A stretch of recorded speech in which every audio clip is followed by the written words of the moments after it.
You know, most of us come to Dharma visualizing, hoping, wishing, praying, thinking, projecting that the minute you get into Dharma and you meet that all-powerful guru and you get that all-powerful mantra and you get that all-powerful teaching, just something clicks in your mind and something just turns around. And then everything you get from that guru, everything you get from that teacher, and every teaching that you get, you apply it and you immediately get the results.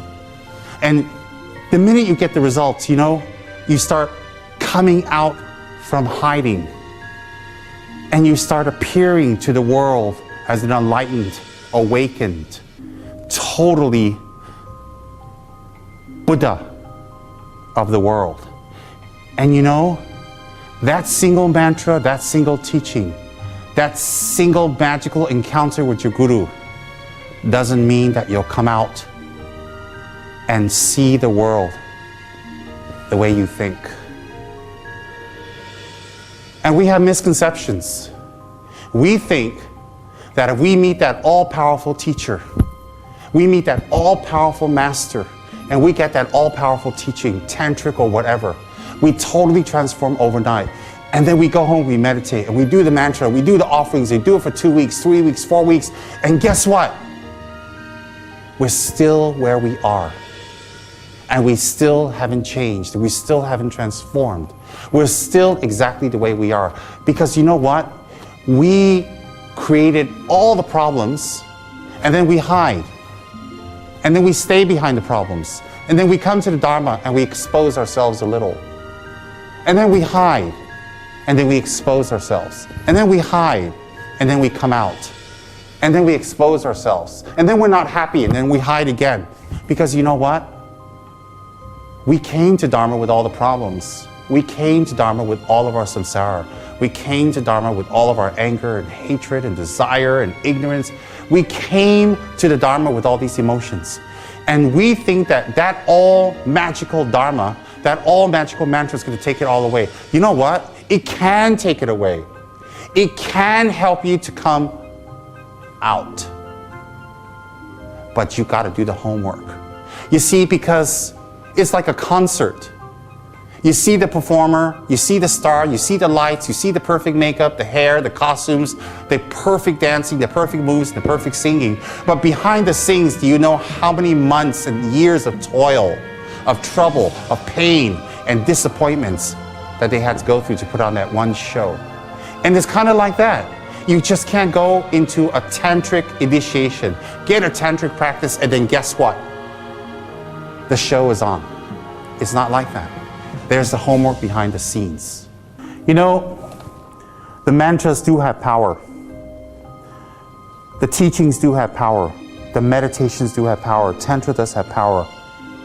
And a lot of gurus, a lot of teachers do have a lot of realizations. But you see, what's the connection? You don't just show up, meet the guru, get the mantra, and you transform and everything's perfect. And it becomes a perfect world. It's not like that. What you got to do is there's homework. Let's talk about the traditional homework that we can adapt in today's life.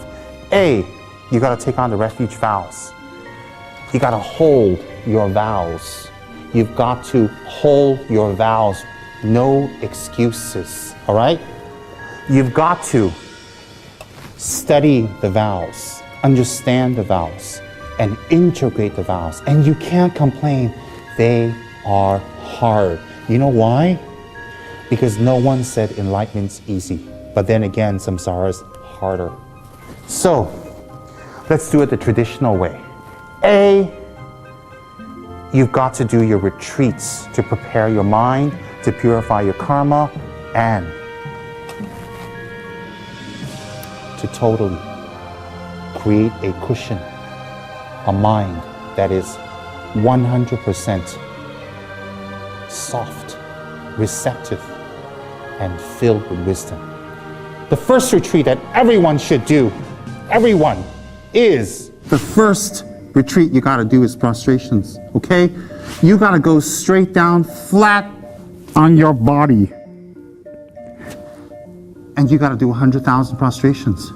You got to learn how to do the proper prostration. You got to learn how to do the motivation. And you got to learn to meditate and focus and recite during your prostrations. And you can combine it with refuge. So you can really recite Namo Guru Be, Namo Buddhaya, Namo Dhammaya, Namo Sanghaya while you're prostrating 100,000 times. 100,000 times. If you can think of an equivalent in your Dharma work that equals 100,000 prostrations, it's all right. The second retreat that I highly recommend is doing 100,000 butter lamps, or equivalent such as candles. And don't get those small cheapskate little candles that last just a few hours. I'm talking about candles that last 8 to 12 hours in a safe place, 100,000. And while you're lighting these candles, think, as a light illuminates the darkness for us to see, then wisdom will open up the ignorance, which is equivalent to the darkness of our mind. So we offer this light to our Yidam, to our Buddha, to our deity, to our personal affinity Buddha. And we pray, as the light illuminates darkness, may the darkness in my mind open up, and I will be ready to receive higher wisdom, higher practice, higher meditations, and higher teachings. I will do offerings of light to you, my Buddha, who I solicit and propitiate, who is no other than who I am inside and I have not discovered. So we can do 100,000 lamps. That would be wonderful as part of our retreat. And if we can find something equivalent, that would be also fine. The merit is what we want. The third retreat that you have to do is purification.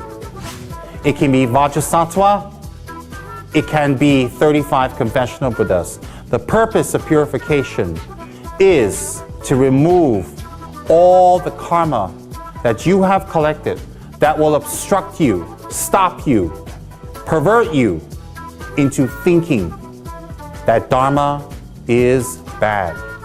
All the negative karma that will make you believe that negative actions bring happiness. All the negative karma that makes you lazy, slow, unhappy, low self-esteem, angry, selfish, bitter, and that hangs on to the past. So when you do purification practice 100,000 times minimum, you will feel an explosion. Your mind will explode, and it will explode into colors of compassion and wisdom and understanding and acceptance of who you are and your level, and that you can move forward.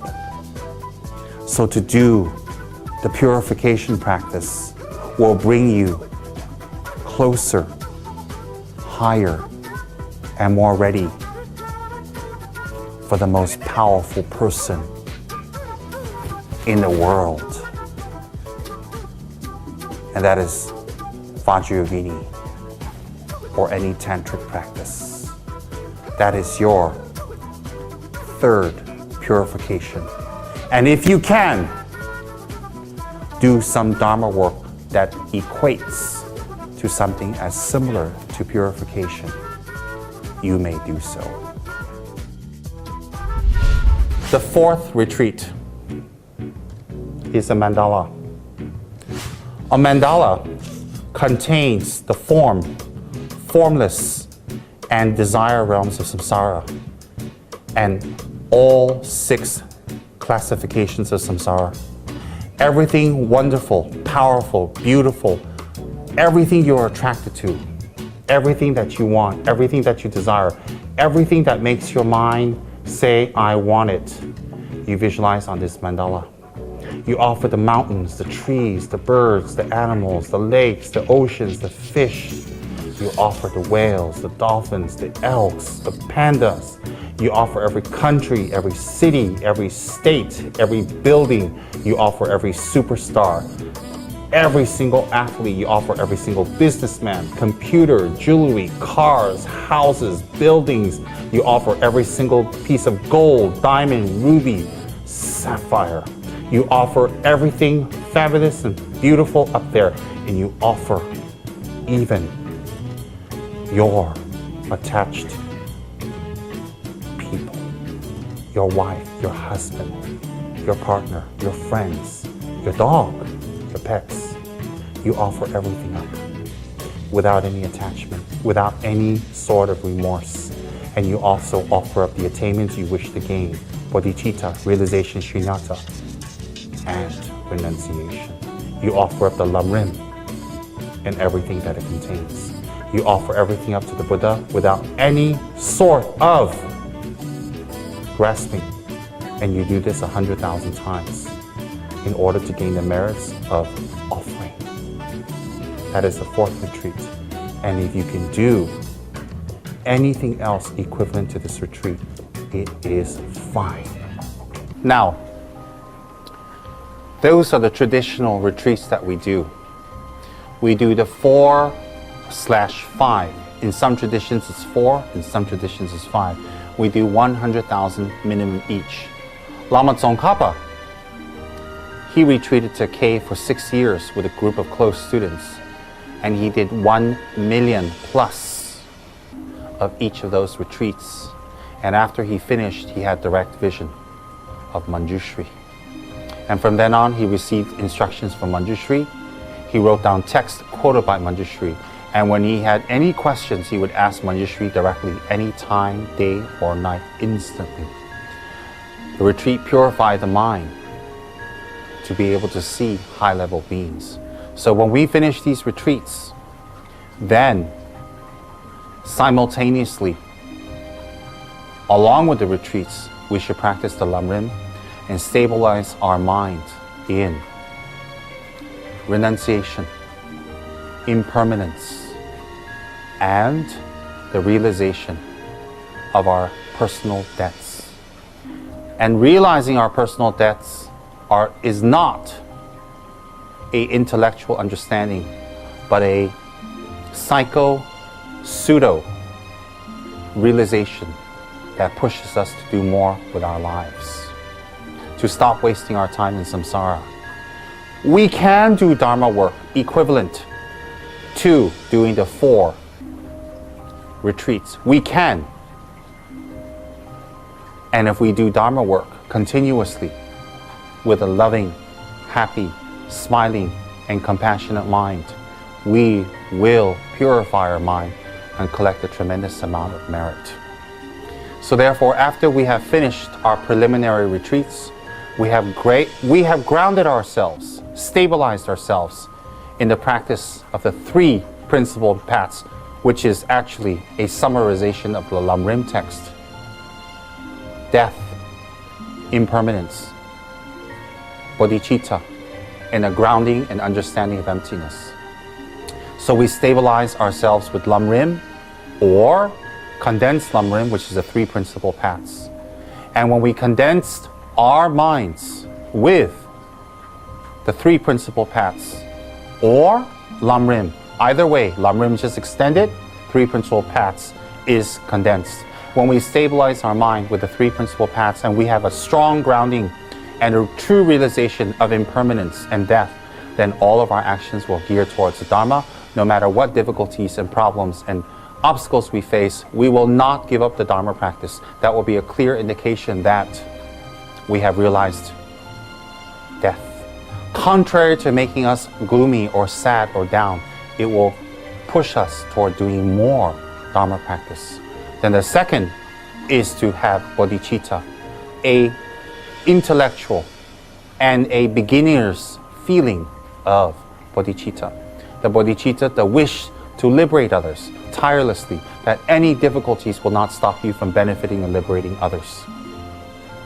And then a intellectual or a light feeling of emptiness. As my teacher used to say, when you have a realization of impermanence, bodhicitta, and emptiness, grounded by the 4 preliminary practices, then you will be ready on a rudimentary level for the higher tantric practices and teachings. So don't walk into a center, to a Lama's presence, and thinking you are ready for Tantra when you have done no homework, no groundwork, no practice, and your mind is unstable. Tantra is for those who have realized the 3 principal paths, if not anything except even on an intellectual level where they are at least actively practicing. As my teacher said, we can practice the 3 principal paths and Lamrim in conjunction to Tantra. After we have done our retreats, then we can look for the Yidam. And this is the most powerful person in the universe. This is one of the main practices for centuries of the sacred and very powerful Sakya sect. It is a sacred practice within the Kagyu sect, and it's one of the most sacred practices within the Gelugpa sect. All right? So you've got 3 major sects that totally has extracted the teachings of this powerful person, this being, from ancient India and brought it over. And now we're bringing it to the world. All right? Now, once you have found your teacher, you practice Lamrim, and you did the 4 preliminary teachings. Then, with humility, humbleness, and steadiness of the mind, after you have checked out your teacher, your teacher has checked you out, you request for the initiation of the sacred Sindora Mandala of this lady. And you receive her 11 yogas, and you receive her commentary, and you receive her oral transmissions. And then you do the talk twice a month. You do her mantras, you do her sadhanas, which takes about 1 hour to 2 hours a day. And you do preliminary and post-sadhanic meditations. And on top of that, you do retreats and fire pujas and self-initiations. And if you practice this deity all the way, you will achieve enlightenment. For those who are the highest practitioners, the most sincere, within 1 lifetime. For those of mediocre level, they will achieve enlightenment within 14 lifetimes. And for those of the lowest quality, they will take rebirth again and again and again in a place, environment, near a Lama who will teach them these teachings again. And also, if you practice this sacred deity, you need no other yidam, you need no other practice, you need no other tantric deity. Vajrayogini is complete. Vajrayogini is totally complete. I want you to take a closer look at her beautiful face.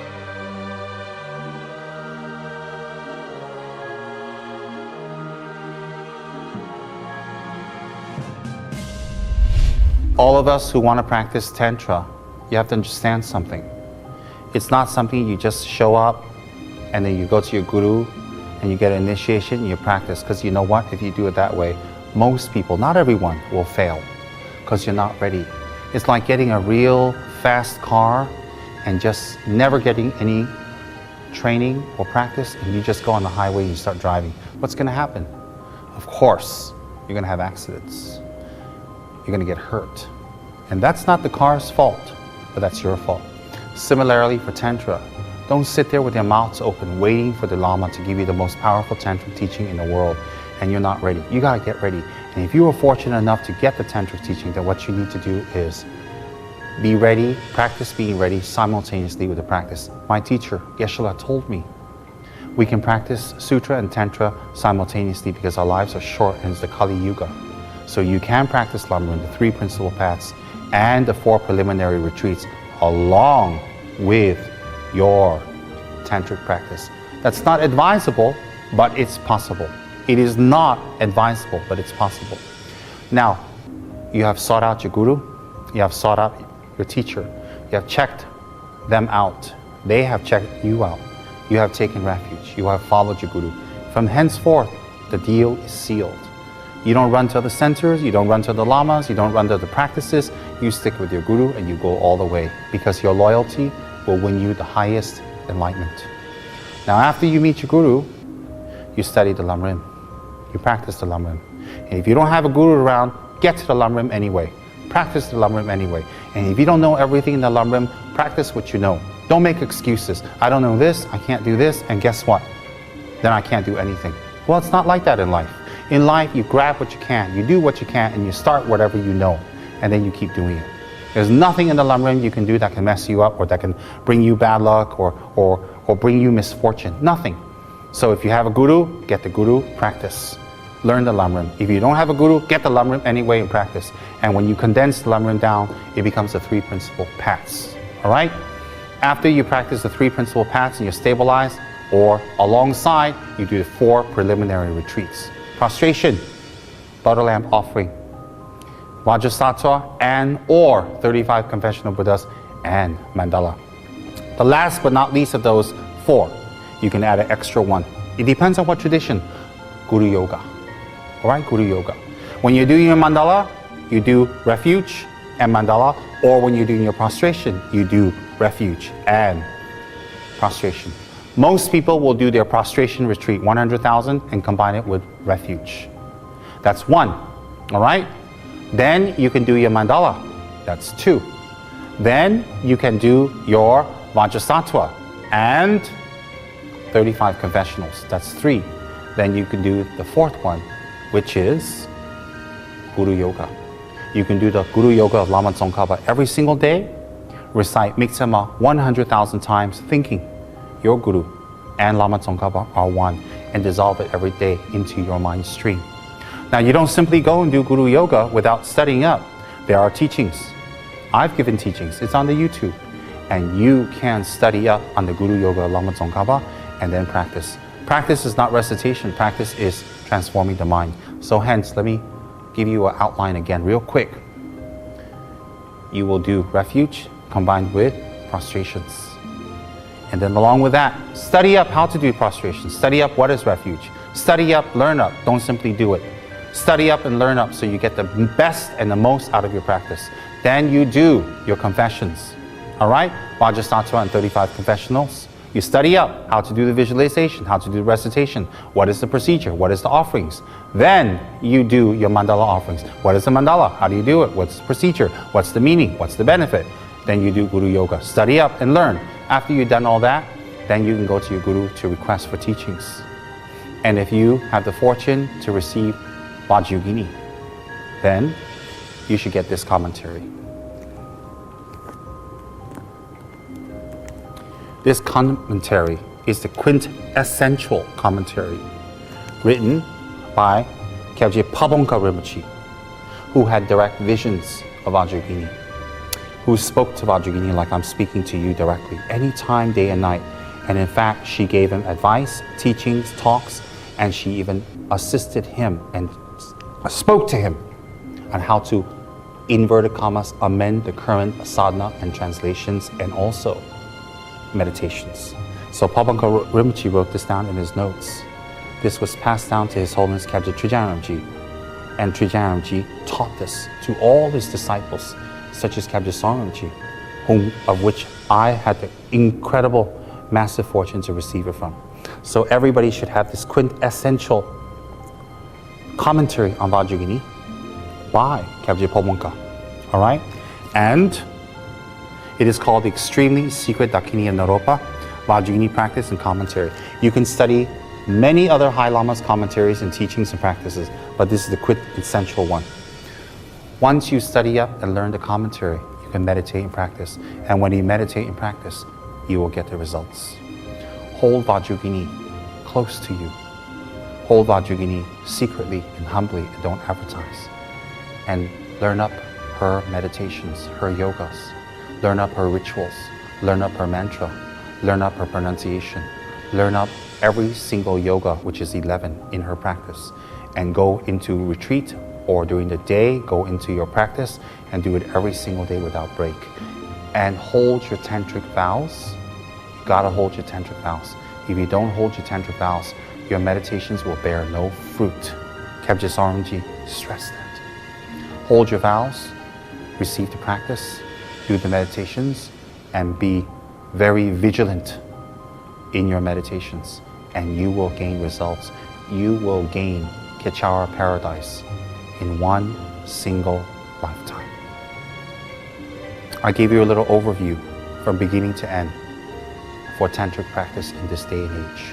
This is not even close to what you should know, but I gave you an overview. This is not enough information, but it is enough for you to start and investigate and start finding out for yourself more. I wish you luck. I wish you blessings. And I wish the lineage lamas will give you their 100% unadulterated, unfiltered blessings that you may achieve inner, outer, and secret Kechara paradise.